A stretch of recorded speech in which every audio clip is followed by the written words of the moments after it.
Thank you so much for joining us for tonight's Backpacks to Briefcases, Work, School, and Life Balance. I'm Greg Berry, Assistant Director in the UAB Office of Alumni Affairs. As is the case with any virtual event, please excuse any glitches. If you experience video or audio issues, click the Reconnect button at the top of your screen. This will get you back to the webinar right away. Today's session is part of our ongoing Backpacks to Briefcases Evergreen Certificate program. Through the series, we will have 4 events each year, 2 in the fall, 2 in the spring. These events will focus on financial planning, workplace skills, personal branding, and things like tonight's topic, personal life. Between each event, we will have opportunities for golden electives, events like lunch and learns or networking, and volunteer opportunities. To get an Evergreen certificate and lapel pin, participants must complete all 4 Evergreen events and 2 golden electives. They don't have to be all in the same calendar year. We invite you to jump in and join us whenever you can.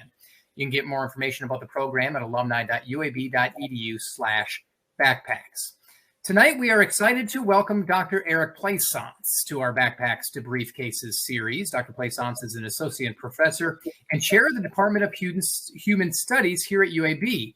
He earned his Doctor of Philosophy in Kinesiology and Exercise Science from Auburn University in 2006 and completed his postdoctoral fellowship at the Pennington Biomedical Research Center Laboratory. At this time, I would like to turn things over to Dr. Plaisance. Welcome. Thank you, Greg. I appreciate the opportunity to be here tonight. So happy to have you. All right, Max, slide in those slides and we'll get going. All right. Well, thank you all so much for the opportunity to be here tonight. I'm really excited about this presentation and to be here with you. Thank you all for being here. We're going to be talking today about work, school, life balance, and health. And what we're going to talk about in this presentation is really kind of taking a deeper look into examining what actually work-life balance is, what it's not. And we're also going to take a look at some of the physiological or physical responses or emotional responses that accompany stress and stress responses. I'd like to get just a little bit into that, just to kind of share with you both the acute and the chronic changes that occur as we deal with some of the physical and emotional responses that we see around impairments in the work-life balance and stress that accompanies that. And I'll also be spending some time talking about options that you can use, strategies, if you will, to improve work-life balance. And let me say at the outset as a disclaimer that I am the worst defender of work-life imbalance. And in fact, taking advice from me would be the equivalent of asking Bernie Madoff for financial advice. And all jokes aside, what I would say is that oftentimes when it comes to providing expertise or advice on a particular topic, including this one on work-life balance, oftentimes the folks that often have these type of things to deal with are often the ones to hear from. And I like to think that, over the course of my 20-plus career, this has been something that I have really had to work with and have had lots of experiences, many of which I'd like to impart to you, and many of which I've gained through my leadership experiences. As Greg pointed out, I've had a long history in the area working in the scientific world, but in my leadership capacity, this is something that I pay very, very close attention to, not only with myself, but with our faculty and with our staff. So with that in mind, let me just give you sort of a brief scenario that is actually a real life story that happened to me last year when we were right in the middle of a pandemic. And, we talked about, this year kind of getting away from the pandemic, but, it's still a part of us in terms of what we deal with in our day-to-day work lives and personal lives. And so in this particular scenario, you're working from home and your already heavy workload at work has increased because of the constantly changing landscape of COVID.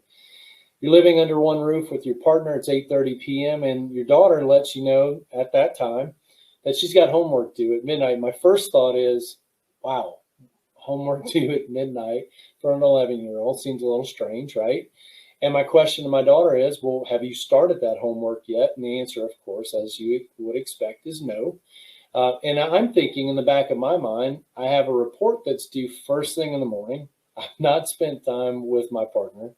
And I'm anxious that I didn't get to exercise that day. Because keep in mind, I'm an exercise physiologist. I do this for a living. I got into this business because I love to exercise. And because of this crazy day, I didn't get a chance to do it. I also know, because I do have quite a bit of experience in the nutrition world as well, what I should eat. But I've decided today that because I'm really stressed out, I'm going to eat my feelings with Ben and Jerry's ice cream. And I'm going to try to tackle all of this instead of getting a decent night's sleep. And I'm sure that most of you can relate in terms of experiences that you've probably had in your own environments. And one of the things we're going to look at tonight is sort of the responses that occur when this actually happens. We're going to talk about strategies as well to try to deal with that. So let me give you just a few basic facts and stats that I think are really important for us to be able to drive this conversation. And one of the things in this type of format is it's probably easiest in terms of questions. I think Greg will probably handle these questions at the end via the chat. So we will have more than enough time for you all to ask questions. So please hold those questions to the end.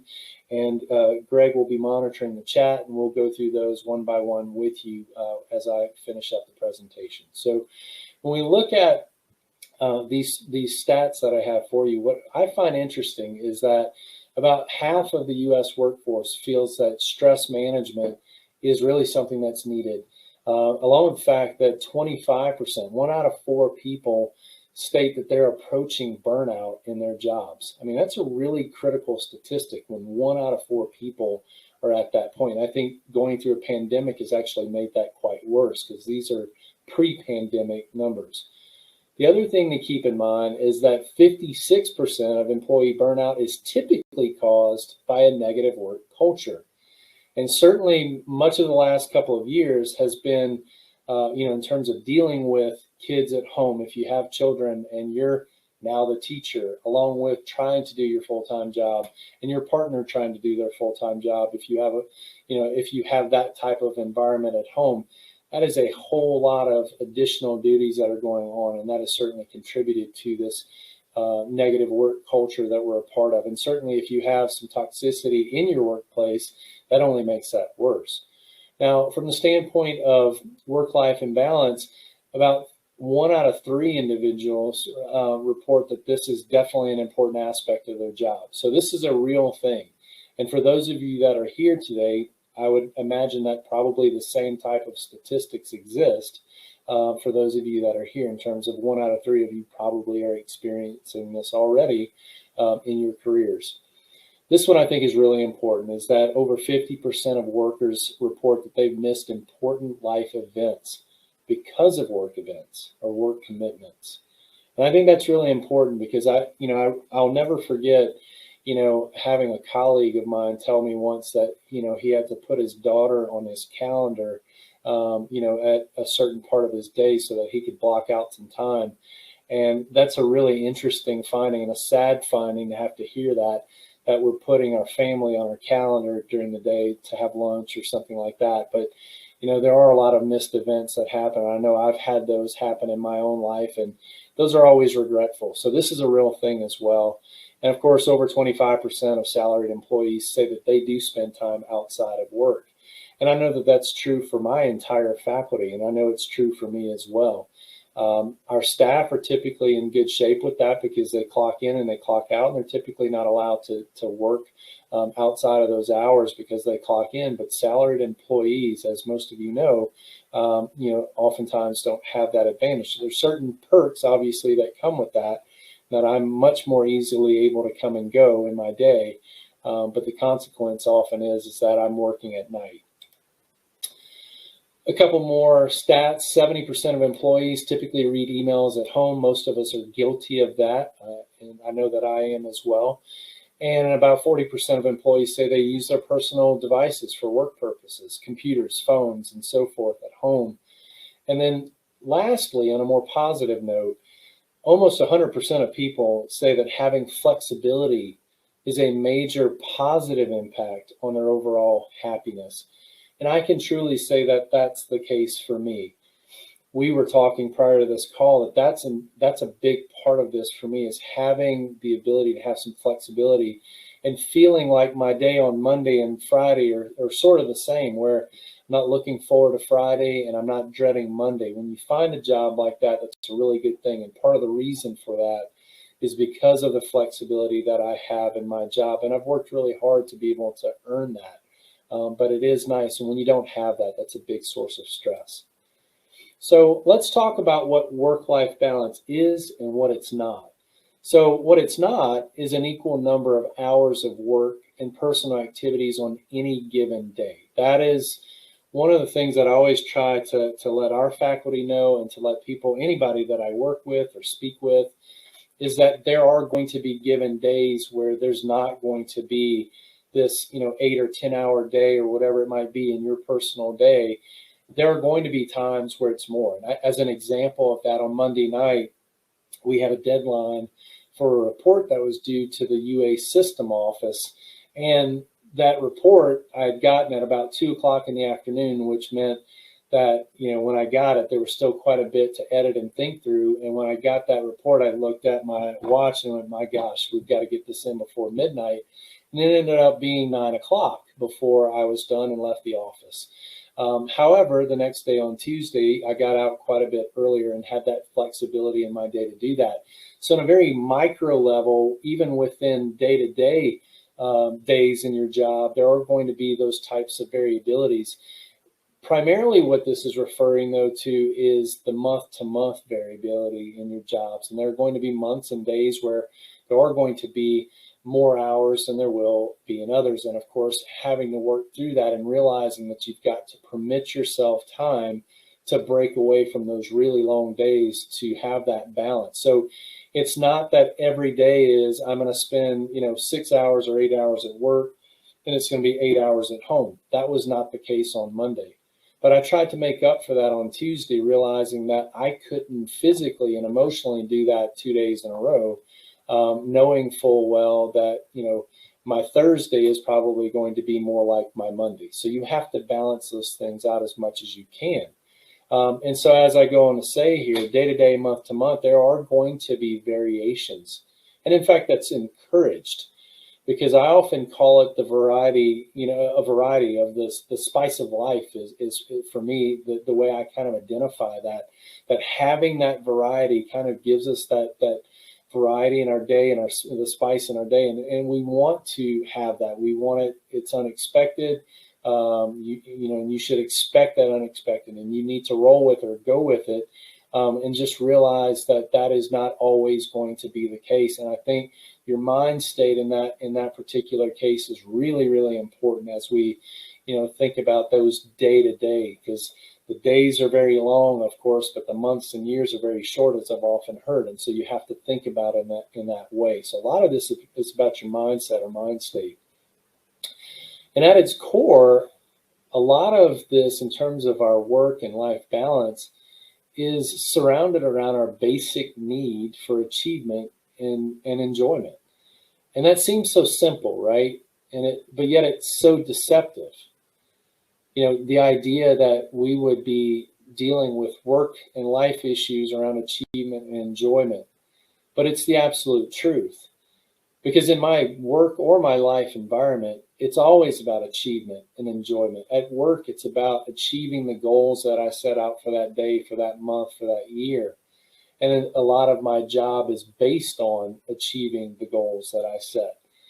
But part of that provides an enjoyment as well, feeling like I've had some sense of accomplishment, made the world a better place, if you will, whether it's been through my administrative duties or my scientific duties. If I feel like I'm doing something that's making a difference in the life of someone else or a group of people, that is a very motivating factor for me. But it can oftentimes be very deceptive as well, because oftentimes those things are hidden, and it may be hidden for many days, many months. But if you're working towards those goals, you've got to be able to do that. And I think goal setting is really important for that reason. And having those boxes checked off when you do achieve provides great joy. Now, that may not be a process that works for everyone, but that does work for the majority of people. On a personal level as well, it's very important for me to have an achievement with my children, with my spouse, because, from that perspective, I want to be a good husband. I want to be a good, dad to my kids and be there for their games. Those are things that they're mile markers for me. My son is driving now, and it scares me to death. He's 15 years old. He just got his permit. It's a huge achievement for him, and it's a huge achievement for me as well. I'm scared to death of it, but it's a major milestone in his life, and I'm glad that I get to experience that with him. It's very enjoyable while being scary at the same time. And so we define enjoyment really as the pride, the satisfaction, the happiness, celebration, love, a sense of well-being, what I call the joys of living. I mean, in my mind, this is why we live, right? And so from that standpoint, whether it's at work or home, with our work and our life balance, that's really important, because these to me really are the joys of living. And I cannot, describe for you anymore. I think it oftentimes helps us to avoid the traps of, well, when this portion of my work life is done, I'm going to enjoy this.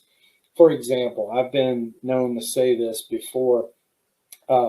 When my days as a scientist are over, when I retire, I cannot wait to read some of the American classics and literature and so forth. I remember taking a literature course when I was in college, and having read a number of classic books and literature, and thinking and just how joyful that was for me. And because I spend my entire day thinking and reading scientific literature, I oftentimes forget about really important novels and things like that that make me very, very happy. And the problem is, waiting 20 years from now when I retire to actually get to that may never happen, one, but two, that's not the right approach. And the right approach is to balance out what I do. And I really have to force myself sometimes to actually do that. It's difficult. But I think it's really important to avoid that trap of thinking, well, when I just get past this stage, it will be great. I'll never forget being a graduate student and not having any money as a graduate student, and going, gosh, I can't wait till I have my first real job, making real money where I can buy real toys and cars and houses and all this stuff.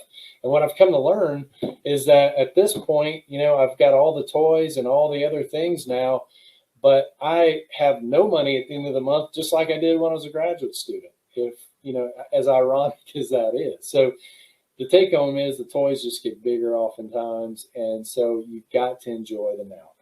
Now, achieving balance is definitely an art. It is not a science. I will say that it is not a one-size-fits-all approach. What works for me may or may not work for you. And because of that, we all have these different goals and experiences that are going to translate into how you go about doing this. And again, the real advice is to understand and appreciate and have the mindset that every day is going to be a little bit different, and you do need to learn how to roll with it and just appreciate the beauty of that, unexpected, and just kind of go with it. The problem often is that, we're unable to quickly manage those feelings. And so the consequence of that is that we oftentimes deal with the emotional and physical stresses that actually come with that. So what are those responses? So I'm a physiologist by trade. As Greg mentioned, I have a PhD in exercise physiology. And so I study the effects of stress every day, because exercise is stress. It is a physical form of stress, but it indeed creates a number of different, what we classify overall as a normal, healthy response. But we can overdo it. And here's the thing to understand, is that a normal acute response to a stressful event or a stressor is a normal response. For most people, to stand before a group of people and give a presentation is highly stressful from an acute standpoint. But if you're using it in a way where it allows you to motivate yourself, and I'll never forget saying to one of my mentors when I was a postdoc, I was really nervous when I gave that presentation. And he said, well, that's great, because when you stop getting nervous, it means you don't care. And that was really an important lesson for me. So being a little nervous and a little stressed out about having to give a presentation at work or whatever it might be that you're dealing with, that is a natural response. but it's how you use that, obviously. So if I stand before you and I'm shaking and sweating and having all of these emotional responses, that's not something you want to see.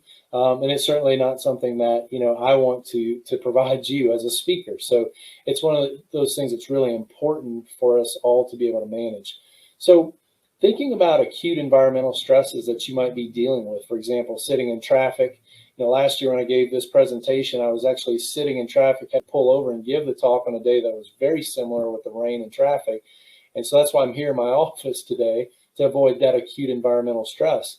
But when these types of things happens, that really leads to an increase in what we call our sympathetic nervous system drive. Now, most of you know that as the fight or flight response, and you've all heard of adrenaline and noradrenaline, and those things get released really rapidly. And it's really, this goes back to the start of time in humans because it allows us to escape the acute problems. Back many, many years ago, it might have been running away from a lion or a bear or whatever it might be. Nowadays, it's obviously something usually for most people much different than that. But those same systems are in place to help us avoid, some of the very important things we do need to avoid. But they also show themselves up when we deal with some of our modern experiences that we deal with today. And so here's some of the acute responses we see. So for example, your blood glucose or sugar increases. That leads to an increase in insulin from your pancreas. And by doing that, we actually mobilize one of the most important fuels for you to be able to go through that stressful event, and that's your blood sugar or glucose. It also, though, stimulates release of fat from your fat cells, which can be, at least in the short term, a good thing. But if long-term stress sets in, we find that could potentially be a very bad thing. Another thing that happens, and you've all experienced this under a very stressful event, is the increase in heart rate. We have seen people's heart rates go up from resting at 60 to 80 beats per minute all the way up to 120 to 130 beats per minute, depending on the situation and the event, that are the acute types of stressors, whether it's, could be interviewing, it could be giving a presentation in front of your peers, it could be a bunch of things. It could be finding out some really bad news. A lot of those things can create these big time physiological responses. The other thing that translates to, because heart rate is interconnected with blood pressure, is a rise in blood pressure. And that certainly over the long term is not a good thing. In the short term, that's not a bad thing. And I would say to you that when we exercise, the top number, your systolic blood pressure, is supposed to go up. And that's a normal response. In fact, if it doesn't, we would claim that to be a very poor response to exercise. So we know that acute increases in blood pressure and heart rate are perfectly normal. But it's how you handle that over the long term in terms of how that's going to manifest itself chronically for you in terms of any potential risk down the line, risk towards having conditions like diabetes or heart disease, for example. And the other thing we see happen as well is that breathing will increase as well. We know without a doubt that your pupils and your eyes will dilate, and that blood flow is going to be distributed to your active tissues, much like it does during exercise. So this is a really common response. This is why you ultimately start to sweat when you're dealing with an acute stressful situation, because your core temperature is rising and your blood is flowing to the active tissues to help release that heat in the form of sweat. So this is also important because we also know when we measure salivary cortisol levels in the lab, that during an acute stressful event, you can see within minutes after the onset of the stressor, in the top bars, you can see that during the stressful condition, these levels go up about threefold compared to where they were at rest. And then, of course, they go down over a period of time. If you look on the other hand at the control condition with the open circles on the bottom, you can see that there's a much lower response. And this particular stress condition was one that was a information-based questionnaire that was provided that led to some very stressful conditions and responses for the individuals that you can see was a very validated approach. But acutely, you can see how quickly the cortisol hormone will increase. Well, what we know is that chronically speaking over time, that also contributes to our long-term responses to stress. So we just looked at acute responses. Here's the chronic environmental stress response. And so this is a little bit different. It doesn't activate the fight or flight response, but instead it activates the adrenal cortex. And that's going to be in the peripheral system as opposed to the brain. And the long-term responses that we see is that you get an initial increase in circulating amino acids. Well, what are amino acids? They're protein, part of protein. So the building blocks, if you will, from high school biology, right? Your building blocks for proteins. The problem with this is that those amino acids and those proteins are coming from typically skeletal muscle and other tissues. And so that leads to some long-term loss in skeletal muscle. And so the long-term potential of chronic stress is that loss of muscle, which we know from an aging perspective happens year in and year out. It's an inevitable consequence of aging. However, the problem with long-term stress is that we can speed that rate up by this stressful long-term period. The other thing that we know happens as well is that we get increased formation of glucose from the breakdown of both proteins and fats. That's critically important as well because, again, it contributes to this breakdown of muscle protein. Certainly the mobilization of fat seems like a good thing on the one hand, but cortisol oftentimes has been shown to raise insulin concentrations, and that ultimately leads to the blocking of your ability to mobilize those fats. So it's sort of a double-edged sword in the sense that when insulin gets released, it's a really good storage hormone, but it's a really bad way to release fats so that they can be broken down ultimately, which is what we hope can happen to maintain our body weights or even lose weight. The other thing that we get too is chronic inflammation. And when inflammation starts to set in, this is when we begin to see the normal responses that lead to coronary disease, where people may begin to have heart-related issues in their blood vessels, where they start to get blockages there, and that can lead to some really nasty things. The other thing that we find during chronic stress is that there is a decrease in immune function. We see this play out, let's start on the surface with just exercise. When someone does chronic exercise, and they exercise at high intensities, long durations, and very frequently over a course of time, we'll find that immune function goes down tremendously during that period. And that's oftentimes why you see athletes developing colds and other types of viruses or bacterial infections because their immune system is depressed. Well, this can also occur in non-exercise conditions that are coming from stress. And one clear answer that we typically find is when you look at the condition called shingles. Most of you know that, the varicella virus that's related to chickenpox onsets within your spinal cord, and it lies dormant for many, many, many years. But what we begin to see in individuals typically beyond the age of 40, usually 50 onwards, is that when they encounter stressful situations, they get this flare up. And in later life, we call chickenpox basically shingles. And it's a very painful condition, but it's due, at least in part, to a decreased immune function related to chronic stress. The other thing we see is decreased serotonin, which is part of, in terms of helping us from a sleep standpoint, from a rest standpoint in general. And so decreasing serotonin decreases the quality of sleep as well as the quantity. So it's really important that we be able to deal with these things, and we're going to talk in detail about that. So this is really one of my favorite pictures, and it's not a good quality picture, but this is an image of Randy Posh. He was a faculty member in the Department of Computer Sciences up north at University of Pennsylvania. And he gave a last lecture in 2008, and it unfortunately truly was his last lecture. He had pancreatic cancer and died at a very early age, and you see him here with his young daughter. And he talks a lot about strategies improving work-life balance in his book called The Last Lecture, which is an absolute fantastic book and one of my favorites ever written. It is such a motivating book. But you can see him here with his daughter, and he's showing you on the one hand on the left, him helping out his daughter and facilitating the bottle feeding.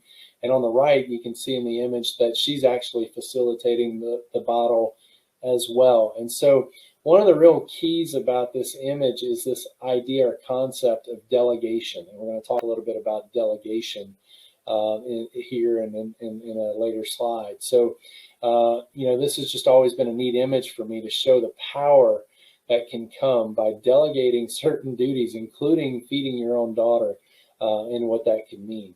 And so the very first strategy that I want to talk about is establishing boundaries for work and leisure time. Last year when I gave this presentation, we were right in the thick of dealing with the pandemic. And one of the slides that I didn't include that I'll just mention is that I've shown the different breaks and boundaries in someone's day. So for example, I typically would take my kids in the school and have breakfast with them, go into school, perhaps go in for my exercise session, get into work, and then have lunch, come home, have dinner, go to practices, or go to practices and then have dinner. You can see and feel the boundaries in those. Take COVID, and now when you look at the time frame, it's wake up in the morning. And I found myself at times during the thick of the pandemic waking up at 7:55 in the morning after spending a long night working. Wake up at 7:55 and be working at 8 o'clock in the morning just because I could. I was at home. I was on and if I had to Zoom or whatever, I'd throw on a hat and I would do that. But I would work from 8 a.m., oftentimes look up, and it was 3 o'clock in the afternoon. I'm going, gosh, I haven't eaten lunch yet. It's time to eat lunch. And then eat dinner at 10 o'clock at night and then go to bed at 2 o'clock in the morning, wake up at 7:55 again and do it all again. And so there were no boundaries in that. And that was a tremendous source of stress for me, a tremendous issue in my work-life balance. And I think that's probably something most of you can relate to as well. So you have to establish those boundaries. And naturally, we kind of do that. But even within what I described in the first example, where I talked about kids going to school, me exercising, getting to work, lunch, and so forth, those boundaries sometimes are broken. And for example, on Monday this week, because of a very, very hectic day that I mentioned to you with this report being due, I didn't exercise. And I do this for a living. I preach the value of exercise for a living. And yet I didn't do it that day because I was under the gun with a timeline for a report. And so I know that if that's an issue for me, then imagine what it is for everyone else that doesn't do this for a living. The other thing to think about is priority. And so identifying your top 5 priorities. Some examples: maintaining a meaningful personal and professional set of relationships, physical and emotional health and wellness, professional growth, pursuing hobbies, developing a consulting business. These are all things that you may identify as being priorities. If that's your top 5, or think about your top 5, and I would encourage you, to after hearing this presentation, to stop and take note and go, what are my priorities? And they should be one and the same, because they should be one and the same in the sense that my best work is done when I am happiest in my life at home personally, and vice versa. My work is at its best when things are good at home. And when they're not, it's not good for me. And we all deal with times where it's up and down. And that's just the nature of being a human and living with other people. It's not always perfect. It's never going to be. And dealing with those ups and downs is really an important thing. And in terms of your priorities, you have to kind of set those boundaries in there that you're going to think about them, and you're going to try to do things to try to work towards them. I also advise you to calendar. What I call calendaring is really using your calendar to keep track of how you use your time. What I often do is I go back and evaluate all of what I would consider wasted time. Where did I spend too much time? In fact, my office assistant knows. She does this for me once a month, and we evaluate it. And I go, what could I have done differently here? We sit and we talk about it. And well, I spent too much time on this so if the meeting was for an hour or half hour, and I spent, an hour and I spent an hour and a half on that meeting, why did I do that? What was I talking about? Why did I allow it to get to that place? And sometimes there's good reason for it. Sometimes it leads to some really positive things. In fact, one of the stories, that I can't tell in detail, but, we had a faculty member that really revealed some important things to me that helped me understand more about why they were struggling with their work-life balance. And, if I hadn't extended that time, I would have not gotten to that point. So it's really important. The other thing, as I mentioned with Dr. Posh, is the fact that, what can I delegate? What are things that I can give to other people to help to get this moving? And what I don't mean is pawning off things to other people. What I mean is deliberate, strategic delegation that you can provide to staff or to your peers that you can work together as a team to develop. And for some of you, it might just be working with your team in a better way, as opposed to if you're not in a position to delegate at this point in your careers. Create some time to think as well. Check and respond to emails no more than 3 times a day. I think that's critically important. If I checked emails and answered emails all day long, I'd never get anything done. So at certain points of my day, I just simply turn my email off and I don't look at it, because if I do, I'll see something that makes me go, oh, I need to handle this right away. And I always try to remind myself, what did we do before email? So I just keep that in mind.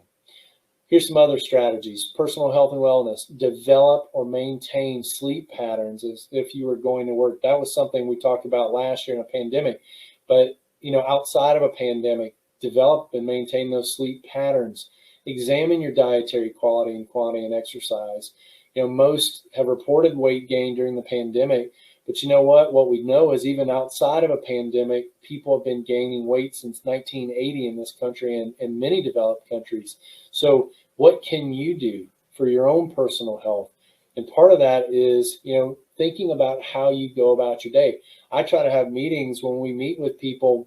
I have the advantage of having an exercise facility right across from my office because we do exercise work. And so I have meetings with my staff or with faculty sometimes where we'll get on the elliptical or the treadmill or the bike and we'll talk, and we'll have somebody taking notes while we do that. And it's a really good thing, and it works really well. Oftentimes I have Zoom calls that I'll go for a walk if I don't have to talk a lot, so that I can just listen and be present. And that's a good way for me to steal a little bit of physical activity in my day. Recharge your batteries, go on a staycation. This weekend, we took my son, who's 15, as I mentioned, over to Chicago, and we went south side to a White Sox game. We flew in Saturday morning, left Sunday night. It was one of the coolest things I've done from a vacation standpoint, and it was a one-day experience just to go out and do that. Take a staycation as well. I've done this as well. Take a day off and just do something really fun at home. I can remember watching 5 movies in one day, and for me, that is a absolute blast. Once every few months or so to just kind of do that and just kind of veg out and not do anything, and so that's really important for me. The other thing, put your cell phones down, your laptop, your iPads, and if I leave you with anything, listen and hear people around you. There's a difference between listening and truly hearing. And I can tell you in my role as chair, it is critically important because, oftentimes I'm listening to these critical conversations and people will say and do things and ask for things. And I go, wow, I'm really glad that I really caught that and heard the real meaning of what they're saying for a variety of reasons. But the most important reason is that it demonstrates oftentimes a level of empathy. And I would say that empathy is probably the most important leadership skill that anybody could have, in the sense that being able to truly hear someone, to empathize with them and truly get to their experience, because everyone that you meet in your day has an experience that's good or bad, that's contributing to their state at that time. The other thing to think about too is create new things. For me, I love to create new things. When I'm not, I feel like I'm not doing well. Think about a side gig as well. What's your side gig? How does that help to advance you? So with that, I will stop talking now, and I will open the floor for questions. I know they'll be coming through the chat. So I think Greg will be coming back on. And Greg, if we've got any questions in the chat, I'll be happy to take those. Thank you all for being here tonight. Yeah, thank you so much for that good information. We did have a few questions come in. So how do you recommend prioritizing school, work, and your personal life? Because you just don't feel like you can relax and you don't have time to relax. Yeah, that's a really important question. And I think the way the question is formatted is exactly the way that you have to respond to that, in the sense that there have to be blocks of time. And, the often difficult thing, especially in a young career where you are, in the middle of doing school, working a job, and having other personal responsibilities, you have to block out some times where you're going to just take a breath. And I think the most important lesson is to give yourself 30 minutes, an hour in between, if it's possible, for you to kind of reset. For example, yesterday there was no drop off for me between my work day and then going into my personal day. I missed lunch, didn't have any of that.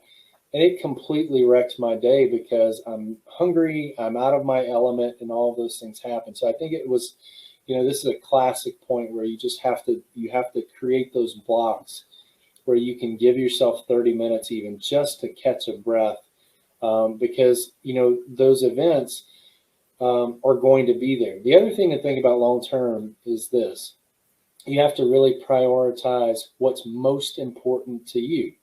And if those things are really important and they're out of balance right now, like I said, there may be long days and months where you're going to be out of balance. And you've got to look to those days where it's going to be. And when you get that opportunity, take it. Okay. So hopefully that addresses the question. So are there tricks you can do to make sure you're putting your phone away and not looking at your work emails constantly throughout the day? You say, 3 times, but right. It's difficult. Yeah, it's absolutely difficult. And I can tell you, as I stated at the very beginning, I am the worst offender of these things too. I do all of the things that I'm telling you to try to avoid. And there's some times where it's just not avoidable. But first off, one of the things that I've talked to with several of my chair colleagues is that they've removed their emails from their phones in the first place. So, and I like that strategy quite a bit. And in fact, 2 of the faculty that I talked to happen to be in areas that are related to psychology and counseling, and these were high recommendations for them, in the sense that get the mail off of your phone as the very first step, because now you're looking at it as though you got a text, right? And you feel like you have to address that mail right off the bat. So in terms of 3 times a day, the very first thing I do on my phone, and I will admit I have not done it yet. This is a recent conversation, but that's my next step. And what I've got to practice my preaching right on this is take it off of my phone. The other thing I do at work is I shut my email down completely.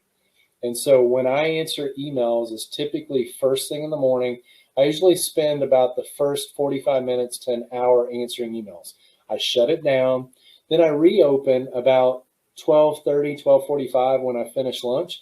I'll answer emails again for about an hour, because I usually get about 50 to 100 emails a day.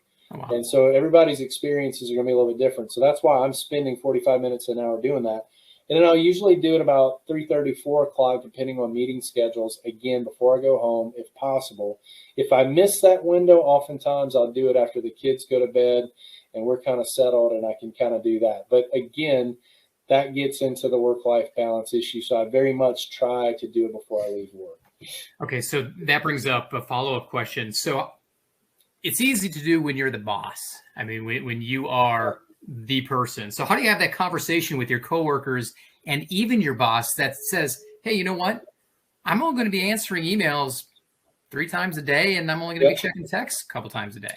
Yeah, so it's a really great point. And I will tell you that, so let me give you the classic example. I think it's important to establish those ground rules so as the boss, right? And of course, everyone's got a boss. So I've worked this out with my dean, where, look, we try to very much do our best to not text, to not email after hours, but we both have the rule that you're not required to address that email after hours. So I may send it after hours, So the message I send to my faculty is, if you get an email from me at 5 p.m. on Saturday, I don't expect you to respond to it at 5:05 on Saturday. I expect you to respond to it sometime during the week, on Monday or Tuesday, something like that, when you come back to work. But even for faculty that don't really have set hours, my expectation is not that. It might just be that I was working on something at that time. And the reason I might be working on a Saturday, and I will tell you, oftentimes I'll wake up at 5 o'clock in the morning and work from 5 to 8 a.m. before my kids get up. And that might be because, I had to leave to go to my kids' baseball game at 2 o'clock on a Thursday night. It's part of the flexibility that I love in my job, but it also requires me to work on Saturday morning, but I try to manage it like that. So I think what's really important related to this question is that you establish those ground rules and expectations with your boss, so that you can, because the thing you want to be able to state is that, look, I am trying to maintain my work-life balance. And in the long term, I feel like I'm going to be more productive if I do that. And so if you're more productive during the workday, they're going to get, more productivity. You're going to be more efficient in your work. So I think it's really important, in terms of answering the question, to just simply say, have the conversation. And I can tell you, because I do this all the time and I talk about this all the time, I sit down one-on-one with our new faculty, and my faculty that have been here for a long time know that is my policy, that I don't expect you to do that.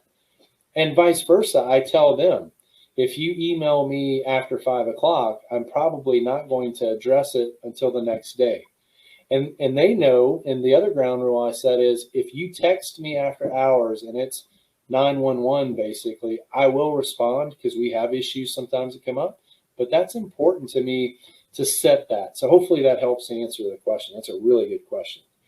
So what recommendations would you provide to break out of your comfort zone in order to try new things, to get that better work-life balance? Yeah, I love that question. And I can tell you right now, I'm teaching a course right now on well-being. And this particular course, we spend most of our time actually doing that, in terms of, that's a growth mindset. In terms of that question, that is a classic idea about a growth mindset, and thinking about, how am I going to forward face this, in terms of, okay, well, here's the deal. Find those priority items that scare the life out of you, right? And find those things. So, I can tell you right now. So, Greg, here's the thing, in answering that question. When I told my father that I wanted to be a professor and that I was going to speak in front of hundreds of people, he nearly lost his mind, because he said, "You got to be kidding me. You were one of the most introverted, to yourself, nervous kids that I've ever known." And I said, "But Dad, I did it, and I did it intentionally, because I was so afraid to do it. And I feel like I've conquered that, but I had to work really hard to do it." So that was an example for me. And I would encourage you, that's probably my best example. Find your best examples of what scares you, or makes you stressful, and go, you know what, I'm going to conquer that. Because the reality of the situation is, you're going to, for the rest of your life, fear the unknown if you don't try it. So do pick those things. I can't tell you what they are for you, but for me, that was my best example. Yeah. So is there any way to balance a role that is an obligation, but has become a negative emotional influence? Wow, that's fantastic. It is. That is an absolute fantastic question. So from it's one of those things that I think goes back a little bit to, you've got to break this down, right? So the obligation part of it is, so if I'm obligated to do a particular task or duty or whatever that might be, right? Again, it goes back to that mind state of looking at it from the standpoint of going, all right, so this is a challenge, this is a barrier in front of me. How I respond to that is really the critical piece, right? So, so what you have to do is find the good in that, right? In terms of, how am I going to expand what I've learned about this, right? So that then what I can do is, over time, to make decisions about how I can piecemeal this and break it apart, and find the real joy in those types of things. And eventually, whether it's through delegation or whether it's through really just kind of thinking about a different approach, because oftentimes what these things tell us is, you know what, if you're having resistance or negative feelings about that, it usually is telling you that the approach you're using is not appropriate, right? So, you may be obligated to it, but if it's that painful, if it's that negative, you need to reevaluate and go, okay, well, is the delivery of what I'm doing, is the process of what I'm doing appropriate? And if it's not, then you've got to evaluate that and then perhaps change things up, because that's the part that's not working. So you've got to break it apart. Go, here's the obligation, but there could be 10 different pieces of that. If there's one piece that you can find joy in, then you go, okay, that's working. It probably means that the other 9 things are not working. And now you need to brainstorm. And my advice would be to bring in other people to help you think it through.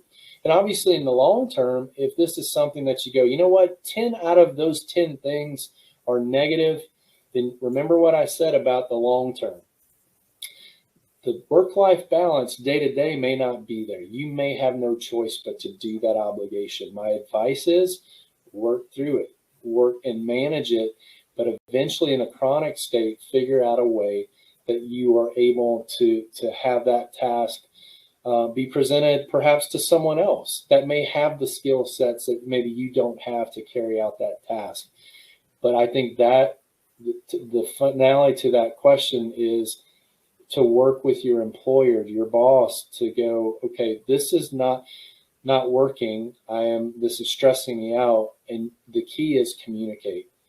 Because I can tell you in my own right, that's the most important thing. When people communicate that to me, I will find ways to help alleviate that.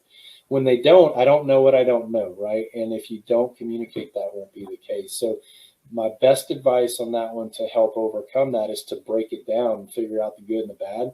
If it's all bad, talk to your employer and go, what do I do? How can I? And the reason I want you to break it down and think about it like that is because, as I've always told our people, when you bring me a problem, try to bring me a solution as well. And that's what that in effect does when you do that. So we're both individuals that enjoy our jobs. You have said it, I'll say it, I like my job, but we still have bad days. Yep. So how do you separate the emotion that you had having a bad day at work, or vice versa, you have, an argument with a kid or a spouse? How do you separate the two? That's so important, Greg. And I can tell you, I said this Monday night. They don't pay me enough to do this job. Okay. I said it Monday night because I started at 8 a.m. and it was 9 o'clock before I was done with this report. Okay. I said that because I was in an emotional state, because I get the report at 2 or 3 in the afternoon and going, okay, I've got now all this editing to do. And we have no choice because this is going to the UA system office. The provost is expecting it to be in. There's consequences if I don't. So I am really stressed out. I'm going to myself. Now, I didn't say this publicly. I'm letting you all know. I'm going, oh gosh, they don't pay me enough to do this. And we've all said that at some point, right? In your mind or verbally or whatever, you say that. We say it, periodically. But I'm happy to say I don't say that very often. And that's the key, is the sense that Monday, if my work day was like it was every Monday, I would last about 6 months and I'd probably burn out. Okay. So the answer, Greg, to the question really is in the sense of taking it a day at a time, because I can tell you that Tuesday, although it started off with a little bit of controversy and tension about that report, after I was able to manage that, both sides, and deal with some things that had come up, what's interesting is the day just got remarkably better. I had a joyful day and an unbelievable day, and had so much that I accomplished that I forgot about all that happened really on Monday. And I think that's the real key, is that, because I had very objective things that I wanted to do on Tuesday that ultimately I got around to and achieved, and I could check those boxes and say, all right, this is what I've accomplished today. I've made the world a better place. I've left UAB in a better place. I've left our school and department in a better place. For me, that's what drives me. Now, for those of you that, may not be in a career type of mode where it's a job at this point, sometimes, and I've been in jobs, even where it just feels like a job, right? That's where you've got to manage that. And that's where you've got to really think about, one, what's important, right? So for me, this is a career. This is such a passion for me. It doesn't feel like a job in any way. But like I said, I've had jobs. And I've done a bunch of different jobs, and I've done manual labor, and I've worked in all kinds of different settings prior to getting my doctorate. And in those particular scenarios, again, too, it's about figuring out that day-to-day type of thing when it feels like a job, knowing when, okay, these are things that are not working, and how can I work with my employer to kind of find the joy and find the types of things that I want to do. And if you're not able to do that, life is way too short to try to continue to do things like this. And so, look for the types of things, find the joy, talk to people about, do assessments to find where your passion is, where your strengths are, so that you can get into something that is going to give you that meaning and accomplishment that you're hopefully going to get.